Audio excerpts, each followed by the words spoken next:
Assalamualaikum warahmatullahi wabarakatuh. Perkenalkan, kami dari kelompok 5 akan membahas mengenai hubungan seni tari dengan perkembangan Islam di Indonesia, yang mana beranggotakan Rizka Sapira Fitriani, Reza Andika Putra, Sahid Syaifulyadi, dan Sinta Agustin. Adapun pembahasan-pembahasannya yaitu yang pertama pengertian seni tari, jenis-jenis tari, peran seni tari, sejarah seni tari Indonesia, serta hubungan seni tari dengan pandangan Islam. Baik, di sini saya akan membahas tentang pengertian seni tari. Indonesia merupakan negara kepulauan yang memiliki aneka macam karya seni. Di antara seni yang ada, seni tari merupakan salah satu kekayaan budaya Indonesia yang dikagumi oleh negara lain.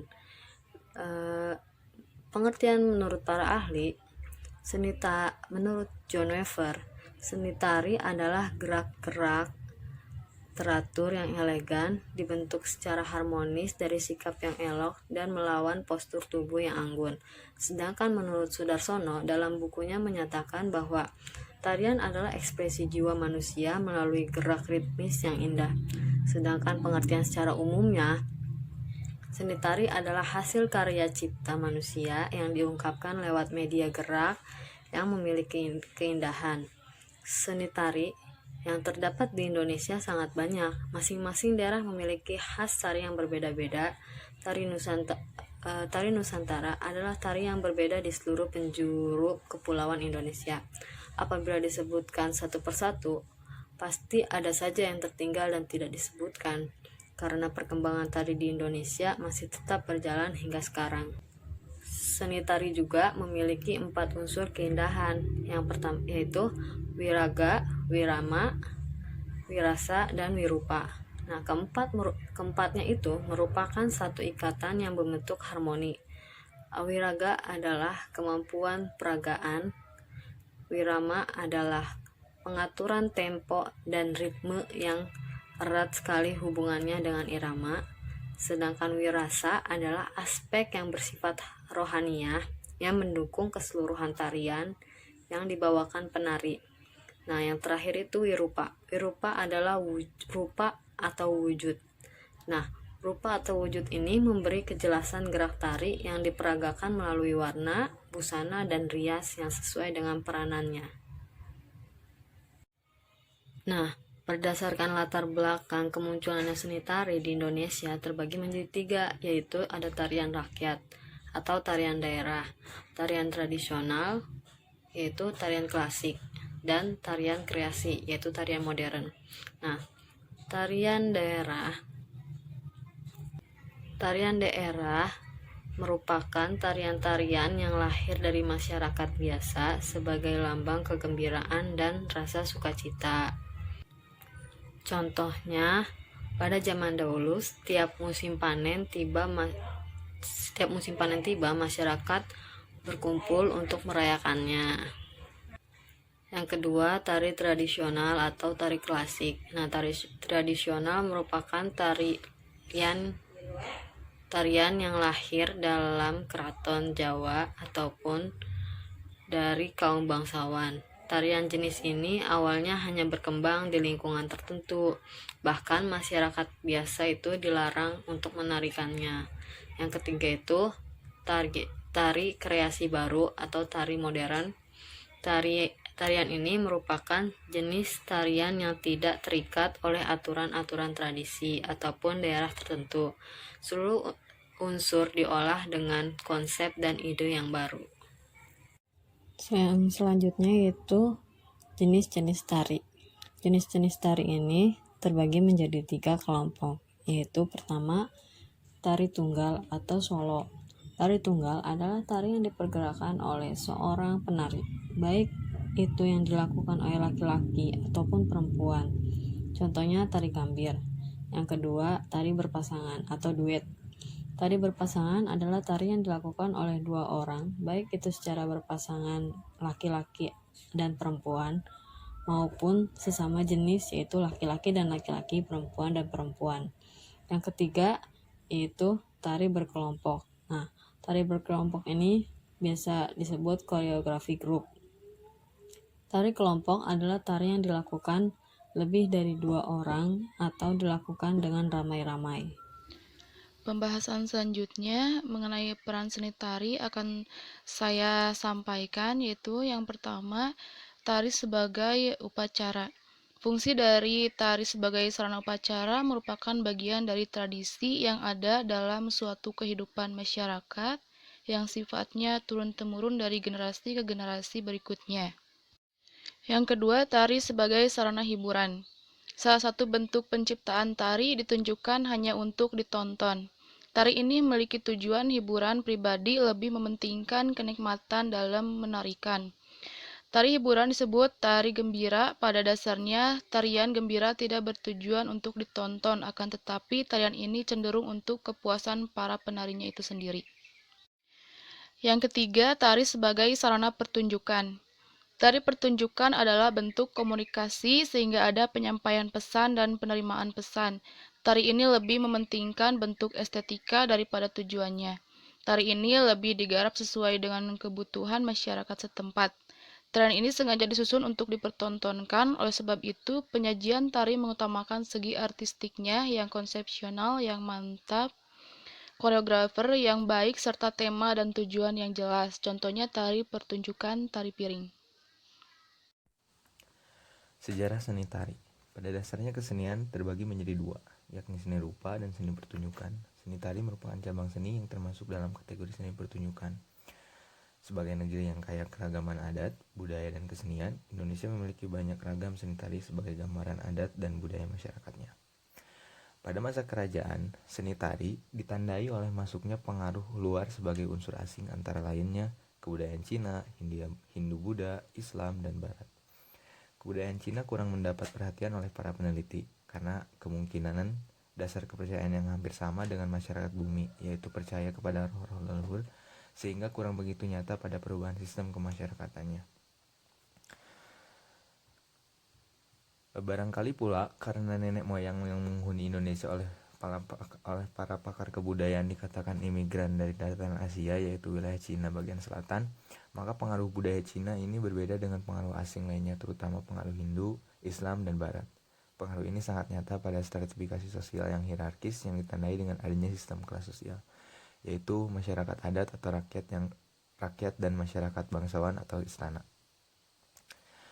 Sistem ini cukup langgeng dari awal berdirinya kerajaan-kerajaan pada sekitar abad ke-4 sampai awal abad ke-20. Dengan adanya dua kelas sosial ini, maka muncul dua wajah tari yang disebut tari rakyat dan tari istana atau tari klasik.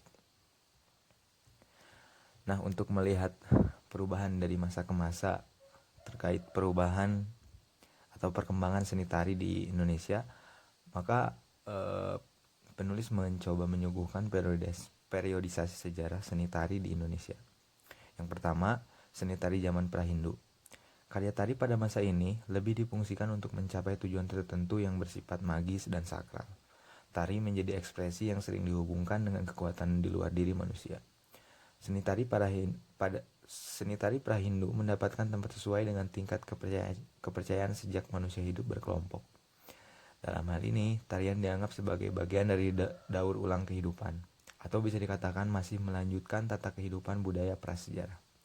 Ciri-ciri tarian pada zaman ini diantaranya menyajikan gerak yang sederhana, hentakan kaki dan tepukan tangan yang cenderung menirukan gerak binatang dan alam. Penyajian dari iringan oleh pengiring berupa nyanyian dan suara-suara kuat bernada tinggi. Masyarakat juga sudah mengenal alat musik berupa nekara atau gendang perunggu. Selebihnya juga sudah dikenal aksesoris untuk busana tari yang biasanya terbuat dari bulu-bulu burung dan dedaunan. Seni tari zaman Hindu. Pada zaman ini, kesenian lebih banyak dipengaruhi oleh peradaban dan kebudayaan dari India, tidak terkecuali seni tari. Seiring dengan penyebaran agama Hindu dan Buddha di Indonesia, seni tari mengalami perkembangan yang sangat pesat, bahkan telah memiliki standarisasi atau patokan.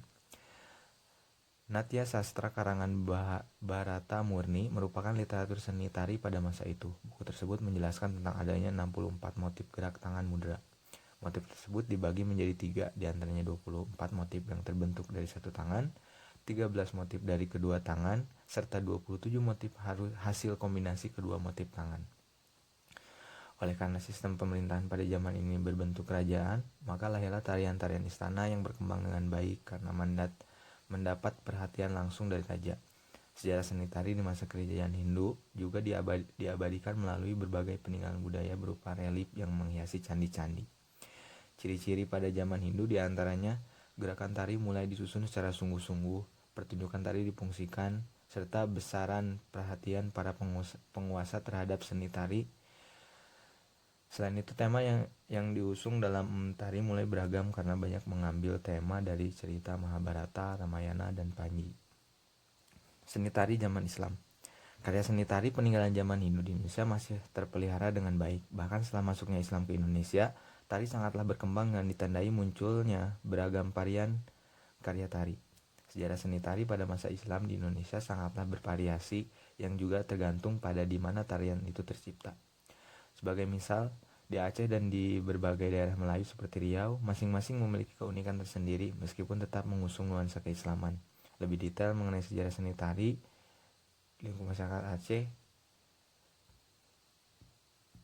Di Pulau Jawa, seni tari berkembang dengan sangat baik, terutama di lingkup dua keraton Mataram, Ngayogyakarta, Hadiningrat, dan Surakarta, Hadiningrat. Setelah perjanjian Giyanti tahun 1755 menjadi saksi di mana keraton Mataram terbagi menjadi dua. Selanjutnya ada perjanjian Jatisari. Pada perjanjian Jatisari tahun 1756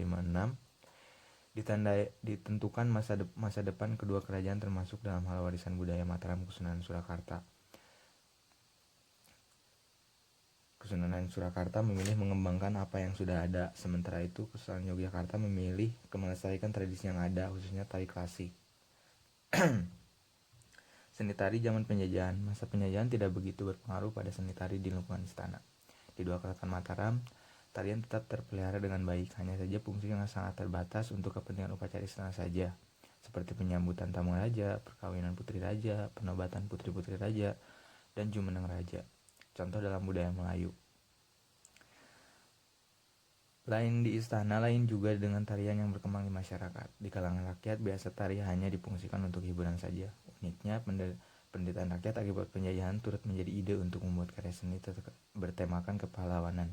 Dalam seni tari, salah satunya contoh adalah tari Glipang, tari tradisional Probolinggo, Jawa Timur.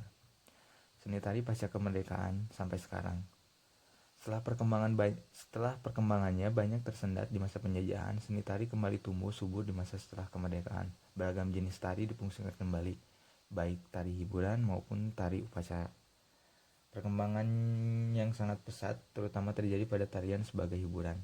Banyak sekolah-sekolah seni didirikan, hingga semakin banyak pula permunculan tari kreasi baru seiring banyaknya koreografer muda. Mereka senantiasa mewujudkan pembaruan nilai artistik dan bentuk tari sebagai upaya penambahan perbendaharaan karya tari. Assalamualaikum warahmatullahi wabarakatuh. Perkenalkan, nama saya Syahid Saiful Yadi, hamba Allah dan musuh iblis. Saya di sini akan membicarakan tentang hubungan seni tari itu sendiri dengan pandangan Islam. Mengenai seni tari sendiri dalam pandangan agama Islam sebenarnya tidak bisa didapatkan akar dalam landasan teorinya tentunya, dan tidak dapat ditemukan mengenai teori yang berbicara secara gamblang, secara langsung mengenai hubungan seni tari dengan perkembangan agama Islam juga. Perbandingan misalnya dalam budaya dan naungan budaya India, contohnya tari yang disajikan oleh Bratanaya Sastra yang disebutkan dalam sebuah risalah tersebut, menurut ahli yaitu John L. Esposito dalam Encyclopedia Oxford Dunia Islam Modern, tradisi tari itu tidak pernah ada, tetapi budaya tari dalam masyarakat Muslim sendiri itulah dari sebuah manifestasi artistik. Landasan utama dalam hubungan seni tari dalam agama Islam itu sendiri tidak jauh dari tauhid. Tauhid mempunyai peran sangat penting dalam mencapai tujuan penciptaan manusia. Manusia yang dapat diaktualisasi kehidupan sehari-harinya mampu mengaplikasikan nilai ilahiyah. Nah, di sini tuh peran tauhid adalah identitas pada peradaban Islam yang mengikat semua unsur bersama-sama menjadikan sebuah unsur-unsur tersebut sebuah satu kesatuan integral dan organis. Tauhid sendiri merupakan esensi dari ajaran Islam. Konsekuensinya sendiri dari hal ini, maka tauhid menjadi esensi pengetahuan, peradaban, dan sekaligus menurut pandangan dunia esensi kebudayaan dan peradaban Islam dalam Islam itu sendiri. Dan esensi Islam tidak lain adalah tauhid. Hal ini bermaksud bahwa tauhid ini merupakan sebuah prinsip penentu pertama dalam segala aspek kehidupan manusia, termasuk kesenian. Nah, di sini tuh ada seni. Seni adalah sebuah fitrah manusia, merupakan bentuk aktualisasi ekspresi manusia. Seni dalam Islam bukan hanya sekedar mengajarkan moral, akan tetapi harus mengandung tauhid isinya tuh. Artinya dalam kalimat itu, untuk mencapai pesan-pesan tauhid melalui kesenian harus tetap berada dalam koridor moral, ekspresi keindahan, dan dituangkan melalui gerakan seni ruang dan seni, tentunya dan seni tarian yang dalam pembahasan ini. Ilmu seni tari sendiri diperkenalkan pertama kali oleh Al-Farabi pada tahun 872 sampai 950 melalui kitabnya yang berjudul Ar-Raqsu wal Jahbu, atau dalam bahasa Indonesianya Kitab tentang Tari dan Gerak Kaki. Pengaruh kitab ini pun masih dalam dilihat dari tari Japin dan tradisional dari Riau.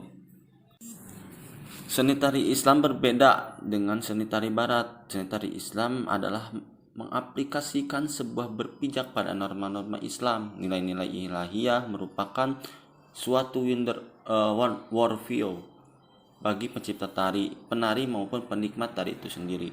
Tarian Islam menawarkan rasa kepuasan batiniah atau spiritual manusia itu sendiri melalui materi tarian Islam yang bernilai positif.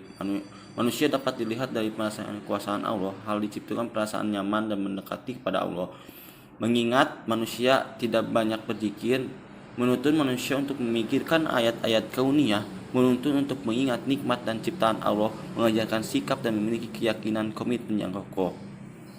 Budaya tari itu sendiri dalam masyarakat Muslim merupakan manifestasi artistik disajikan dalam bentuk tertentu ajaran Islam tentang tauhid, yaitu keesaan Allah sendiri. Seni tari dapat dikatakan seni tari Islam atau seni tari yang Islamis jika seni tari itu mengandung mengungkapkan pandangan hidup Muslim atau konsep tauhid, walaupun penciptaan tarian tersebut bukanlah seorang Muslim tentunya. Tauhid adalah esensi Islam yang mencakup aktivitas manusia, dan tauhid itu sendiri adalah denominator bersama bagi semua seniman yang berpegang pada dunia Islam. Mengenai peradaban Islam sendiri dengan berbagai wujudnya, termasuk seni tari, tersusun dari unsur-unsur tauhid yang saling terkait dan kesinambungan, baik itu nilai-nilai ilahiyah, rububiyah, uluhiyah maupun tauhid asma wa sifat. Tentunya ini kembali lagi pada ilmu usuluddin ya, sebagai landasan etis normatif.